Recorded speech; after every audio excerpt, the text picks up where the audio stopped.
भगवान श्री कृष्ण को नमस्कार करते हुए आप सभी का अनंत अकेडमी ऑफ मैथमेटिक्स में स्वागत है। देखिए, BCom examination 2024 second semester business mathematics के कुछ क्वेश्चन हैं जो मैं आपको कराऊंगा। ध्यान से देखना। सबसे पहले तो हम क्या करेंगे, जो यूनिट 1 में जो क्वेश्चन आते हैं 2 मार्कर, पहले तो मैं वो सारे सोल्व कर रहा हूँ। क्वेश्चन नंबर 1 का ए पार्ट है इवेल्युएट दिस, यानी कि हमें डिटर्मिनेंट फाइंड आउट करना है। सबसे पहले तो हम ए पार्ट को करते हैं और डिटर्मिनेंट कैसे फाइंड आउट किया था उसको देखो ध्यान से। 5 -2 10 और 4 है, तो आप क्या करोगे, पहले तो इन दोनों का प्रोडक्ट करोगे। 5 4 जा 20, फिर माइनस का साइन लगता है, फिर इन दोनों का प्रोडक्ट आएगा -20 और वो ब्रैकेट में लिख देना, ठीक है। 10 2 जा 20, लेकिन हम क्या देखते हैं कि नेगेटिव और नेगेटिव पॉजिटिव हो जाएंगे और 20 + 20 आंसर आ जाएगा 40, क्योंकि माइनस माइनस प्लस हो जाता है। अब आते हैं हम सेकंड पार्ट पे, बी पार्ट पे। बी पार्ट पे हमें क्या निकालना है, हमें निकालना है फाइंड द एडजॉइंट ऑफ ए, और ए हमें एक मैट्रिक्स गिवन है 1 3 2 -3, ठीक है। तो पहले तो मैं मैट्रिक्स ए लिख लेता हूँ। क्या है हमारे पास, 1 3 2 -3, ये हमें गिवन है, ठीक है। तो एडजॉइंट निकालने के लिए हमें क्या क्या चीज़ें निकालनी होती है। सबसे पहले तो A11 निकालना पड़ेगा। A1 और 1 का मतलब है ये फर्स्ट रो और फर्स्ट कॉलम, ये ऊपर वाली फर्स्ट रो है और ये वाला फर्स्ट कॉलम है, छोड़ दोगे। ये दोनों छोड़ने के बाद जो बचेगा वो है -3, तो -3 लिख दोगे यहाँ पर, ठीक है। फिर A12, 1 2 का मतलब फर्स्ट रो सेकंड कॉलम, ये फर्स्ट रो छोड़ दी हमने, सेकंड कॉलम छोड़ दिया, बचा क्या 3। लेकिन एक बात का और ध्यान रखना, ये जो आइट्रेशन है 1 और 2, इन दोनों का सम अगर ओड आता है तो जो भी वैल्यू आएगी उसका साइन चेंज करना पड़ेगा हमें। देखिए, फर्स्ट रो सेकंड कॉलम +3 आया था, लेकिन 1 + 2 3 है, 3 एक ऑड नंबर है, इसलिए यहाँ पे साइन चेंज हो गया -3। फिर हम निकालेंगे 2 1, 2 1 का मतलब सेकंड रो फर्स्ट कॉलम, ये सेकंड रो गई, ये फर्स्ट कॉलम हो गया, बचा क्या 2। लेकिन 2 + 1 ओड है, इसलिए इस 2 का साइन चेंज करेंगे, -2 हो जाएगा। फिर 2 2, 2 2 का मतलब सेकंड रो और सेकंड कॉलम छोड़ दोगे, जो बचेगा वो लिखना होगा। 1 बच गया, 1 हमने लिख दिया। अब ये कहलाते हैं कोफैक्टर। कोफैक्टर निकालने के बाद एडजॉइंट ऑफ ए निकालने का जो फॉर्मूला है वो हमारे पास ही होगा। A11 यहाँ लिखेंगे, A12 उसके नीचे, फिर A21 और A22। अब इसके अंदर इन सब की वैल्यू डाल दो। A11 की वैल्यू -3, 12 की वैल्यू भी -3 आई, 21 की वैल्यू -2 और 22 की जो वैल्यू आई वो हमारे पास क्या आ गई, 1, ठीक है। ये हमारे पास आंसर आ गया। अब आता है हमारे पास सी पार्ट। सी पार्ट में क्या करना है, डिफ्रेंशिएट करना है 1/√2 + x का विद रिस्पेक्ट टू x, ठीक है। तो हमारे पास ये सी पार्ट कैसे होगा कि भाई y मान लेते हैं हम इसको 1/√2 + x। अब इसका मतलब ये है कि जो x + 2 है उसकी पावर न्यूमरेटर में जाकर के √ का मतलब होता है 1/2, पावर -1/2 हो जाएगी, क्योंकि ये 1 के अपॉन में है, इसलिए जब ऊपर लेके जाएंगे तो पावर माइनस हो जाएगी और रूट का मतलब 1/2। अब हम क्या करेंगे, डेरिवेटिव करेंगे with respect to x, dy/dx। तो रूल ये कहता है कि जो भी पावर है -1/2 है वो आगे लिख दोगे, क्योंकि लीनियर इक्वेशन है ये, और इस पावर में से -1 कर दो, इनटू में जो भी यहाँ ब्रैकेट के अंदर उसका डेरिवेटिव और करते हैं, तो x का डेरिवेटिव होता है 1 और +2 कांस्टेंट वैल्यू, उसका डेरिवेटिव 0, तो एक प्रकार से 1 ही आ जाएगा ये। तो सिंप्लीफाई करके वैल्यू आ गई -1/2 x + 2, -1/2 -1 करोगे सोल्व करके ये माइनस का 3/2 आएगा, ठीक है। तो ये आपके पास आंसर आ गया।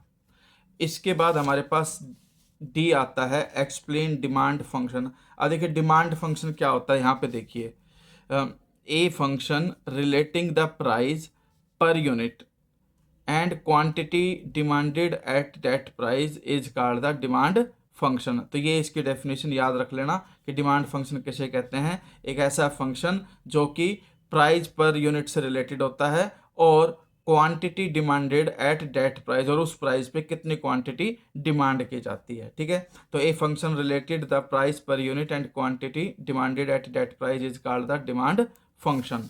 फिर हमारे पास ई पार्ट आता है, explain ऑनिटी immediate.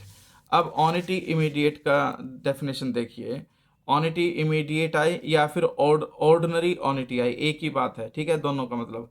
An annuity in which the payments are made at the end of each payment, ठीक है। यानी कि जो ऑनिटी है अगर पेमेंट के एंड होने के बाद काउंट की जाए पर्टिकुलर पीरियड के लिए, पेमेंट पीरियड जो है उसके एंड होने के बाद, तो हम उसे क्या कहते हैं, annuity immediate. An annuity in which the payments are made at the end of each payment period, ठीक है, इज कॉल्ड ऑनिटी इमीडिएट या ऑर्डिनरी ऑनिटी। फिर हमारे पास नेक्स्ट आता है कि भाई find the simple interest on Rs 24,000 at 15% per annum from May 13 to December 18 of a certain year. अब देखिए कोई भी एक ईयर लेके चले तो सबसे पहले हमें क्या करना पड़ेगा, May 13 से लेकर के December 18 तक टोटल डेज कितने बनते हैं मंथ वाइज, वो सारे कैलकुलेट करने पड़ेंगे। जैसे कि अगर May 13 से काउंट करते हैं, May 31 का मंथ होता है, तो मे के हम डे कितने काउंट करेंगे 18, क्योंकि 18 + 13 31। फिर जून में 30, जुलाई में 31, अगस्त में 31, सितंबर में 30, अक्टूबर में 31, नवंबर में 30 और दिसंबर के 18। टोटल कैलकुलेट करके टोटल डेज आए हमारे पास 219, ठीक है। 219 टोटल डेज हो गए। ईयर में कन्वर्ट करेंगे तो डिवाइड कर देंगे कितने में, 365 से। तो एक प्रकार से ये ईयर आ गया हमारे पास, ठीक है।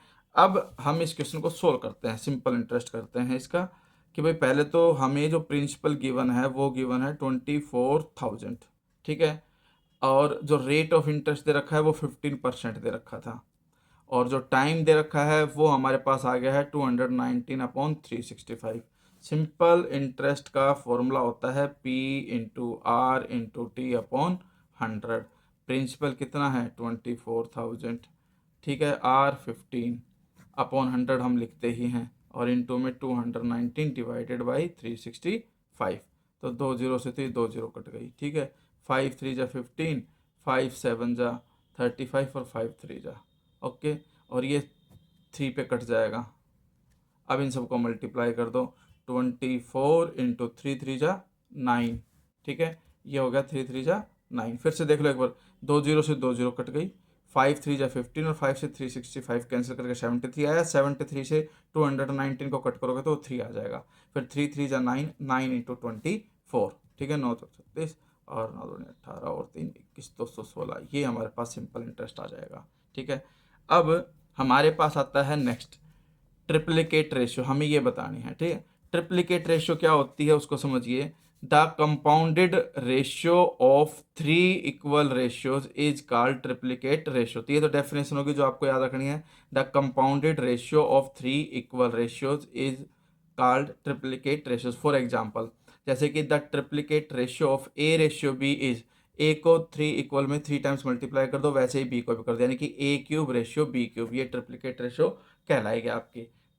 अब आता है हमारे पास कि भाई if the cost price of 18 tables be equal of selling price of 16 tables. ये आपका MDU 2022 में भी आया था, उसको भी मैं ऑलरेडी सोल्व कर चुका हूँ पार्ट 1। जब आप प्लेलिस्ट देखोगे बीकॉम की तो उसमें सबसे पहला जो पार्ट था उसमें भी एक सेम क्वेश्चन आया था, उसमें भी मैंने सोल्व किया हुआ। एक बार मैं दोबारा कर देता हूँ, इसको ध्यान से देख लो। हमारे पास क्या है, क्या कहता है, the cost of price of 18 tables be equal of selling price of 16 tables. 18 का कॉस्ट प्राइस 16 की सेलिंग प्राइस के इक्वल है, तो हमें गेन और लॉस फाइंड आउट करना है, ठीक है। तो इसमें हम क्या करते हैं, पहले तो हम मान लेंगे कि भाई cost price of 1 table, CP of 1 table, वो हमने मान लिया X रुपीज़, ठीक है। CP ऑफ 18 टेबल वो कितना हो जाएगा 18X। फिर CP ऑफ 16 टेबल, क्योंकि 16 पे ही हम सारा केस करेंगे, ठीक है। अब हमारे पास क्या है, selling price of 16 table is equal to cost price of 18 table. ये कंडीशन हमें गिवन है क्वेश्चन में ही। अब सेलिंग प्राइस ऑफ 16 टेबल किसके इक्वल हो गया, cost price of 18 table. 18 table का मतलब 18X। अब कॉस्ट प्राइस ऑफ 16 टेबल तो है 16X, सेलिंग प्राइस है 18X, तो इसका मतलब गेन हुआ। गेन कितना हुआ 18X माइनस 16X, क्योंकि ज़्यादा में बिक रही हैं तो माइनस कर देंगे 2X आ जाएगा, ठीक है। अब हमारे पास गेन तो आ चुका, हमें गेन परसेंटेज निकालनी है कि भाई गेन कितना हुआ। तो गेन परसेंट, तो उसके लिए हम क्या करेंगे, 2X divided by cost price आपका कितना था 16। ध्यान रखना अब हम कैलकुलेट कर रहे हैं 16 पे, 16 टेबल पे ही कॉस्ट प्राइस है, 16 टेबल पे ही सेलिंग प्राइस है, तो इसलिए 2x को डिवाइड करेंगे हम 16x और इंटू में क्या कर देंगे 100, फिर x से तो x कट जाएगा, 2 से ये 8 हो जाएगा, 4 2 जा, और 4 यहाँ पे आ जाएगा 25, फिर 25/2 करोगे तो 2 1 जा 2, 2 1 जा 2, 12.5 यानी कि 12.5%। ठीक है, तो जो यूनिट 1 में जो 2 मार्कर होते थे वो सारे मैंने करा दिए। इससे नेक्स्ट पार्ट में मैं आपके पास जो और क्वेश्चन आ चुके 2024 में वो भी मैं साथ साथ कराऊंगा। ठीक है, तो चैनल को सब्सक्राइब कीजिए, ध्यान से देखिए, रूल्स को समझिए और अच्छा एग्ज़ाम कीजिए।